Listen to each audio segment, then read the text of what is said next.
in the show. Now, tonight, we have the Vermont Hour, and I'm proud to bring it to you. Let's bring in former Vermont Governor Howard Dean and also independent Senator Bernie Sanders from Vermont. All right, I'm going to go to the young guy first. That would be me. All right, just kidding. It's great to have both you guys here always. You know, these are two issues that the Democrats have been well defined on in the past. The Democrats have led the charge. Progressives have led the charge on climate change. No question about it. They want to do something about it. And the Democrats have been very clear that immigration is something that we have to deal with.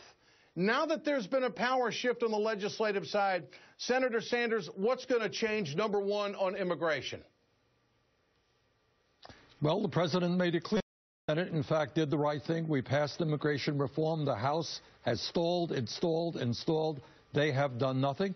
And in my view, what the president has got to make very clear, if the Congress can't act for the sake of the American people, he has got to act. He's got to act on immigration. He's got to act on climate change. He has got to act on jobs, on raising the minimum wage, define for the American people what has to be done, and let the Republicans say no. Governor Dean, your thoughts on that? Well, the Republicans have been very good at saying no. And the truth is that Speaker Boehner and his crowd have obstructed almost everything that the president wanted to do without proposing any reasonable alternative. They say they've passed 400 bills and gone over the Senate to die. Well, that's because the Senate was doing their job and not letting the crackpot right wing in Speaker Boehner's Tea Party caucus rewrite the Constitution and rewrite the laws of the United States. Look, here are the facts. These 5 million people that the president is talking about allowing to stay have children that are American citizens. They've often lived here for up to 20 years. They've already contributed to the economy. If you kick them out, first of all, the economy is going to be worse off, especially in towns like Hazleton, which has really suffered because they had the right-wing mayor who's now a congressman up there. What the president wants to do makes common sense, that Republicans are raising issues, dividing us by ethnicity. That's what they always do. I'm glad the president's standing up for doing the right thing.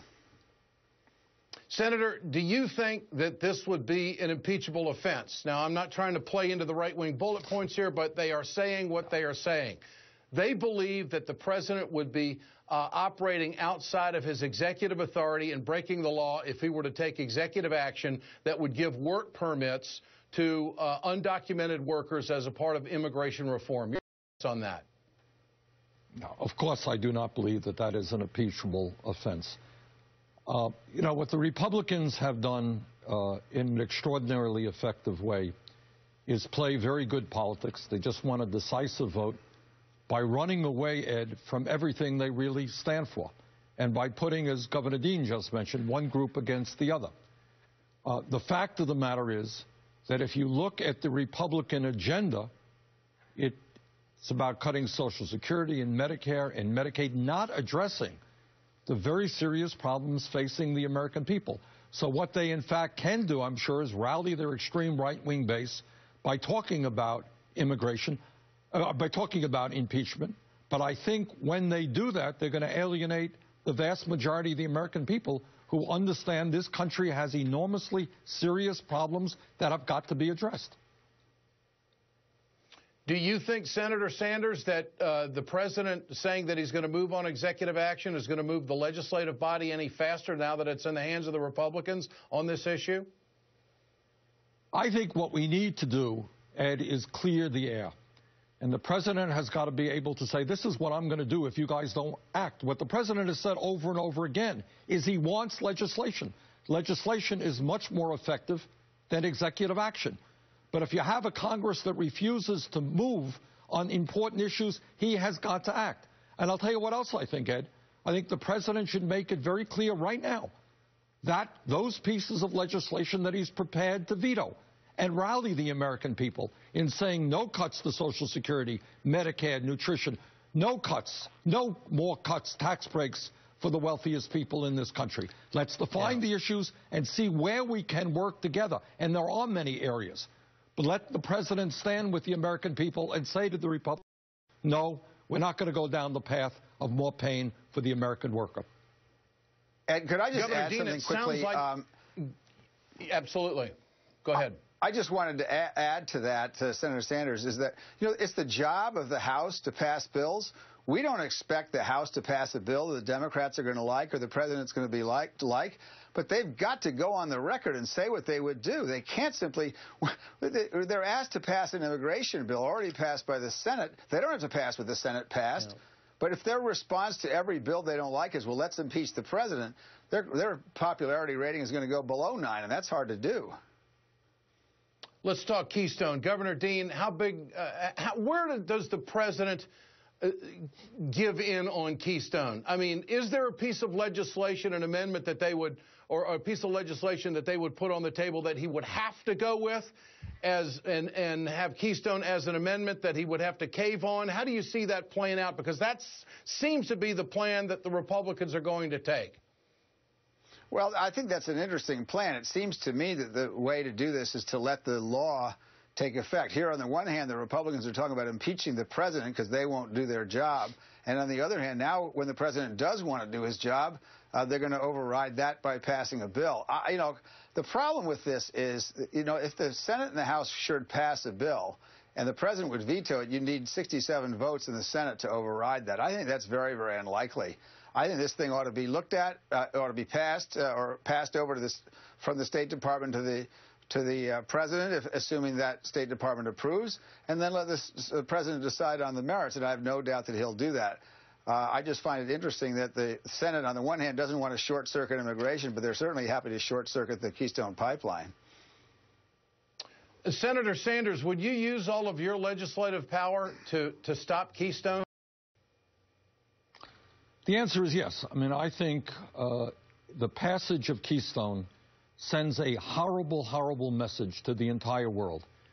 And that message is that the United States is not serious about reversing climate change and all of the devastation that climate change is going to bring. So I think we have got to be very, very strong on this issue. I think if it does get past the Senate next week, I think the vote is on Tuesday. I hope very much the president vetoes it, and I hope we will be able to sustain that veto. But the bottom line is, if you're talking about jobs, and you made this point, Ed, you're talking about less than 100 permanent jobs.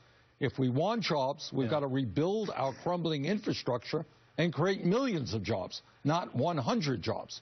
So I hope I will do everything that I can to see the defeat of this Keystone Pipeline. Doesn't it sound like the president is not going to go along with it? Based on his last comments at his press conference, it sounds like no one's made the case to him that we have to have this. That's what I'm hearing. What are you hearing? Well, I'm hearing the same thing that you are, and I hope that that is true. I hope very much that he does veto it. This is not a jobs program. This is not going to lower gas prices for the average American motorist. In fact, there are studies out there that suggest it will raise gas prices. So this is a bad and stupid piece of legislation that will benefit campaign contributors and oil companies. It's not going to benefit the American people. And Governor Dean, how far should the Democrats go to save one Senate seat? Well, we always want to save as many Senate seats as we can. My view of this is we're better off not short-circuiting the process. There is a process. People are trying to do their job. What the Senate could do is sit down with the president and ask him for a timeline in which he's going to make a decision. That seems reasonable to me. It's sort of the reverse of immigration reform. I think if John Boehner sat down with the president and said, look, we're going to get something passed and on your desk, and then we can negotiate about what's in it, that's the way the process is supposed to work. So I think we're not off to a great start circumventing all these processes, whether it's immigration or Keystone. Yeah, Governor Howard Dean, Senator Bernie Sanders. Gentlemen, thanks so much. A lot of common sense coming out of Vermont, I think. Good to have you with us, gentlemen. Thanks a lot. Remember to answer tonight's question there at the bottom of the screen. Share your thoughts with us on Twitter at Ed Show and on Facebook. We always want to know what you think.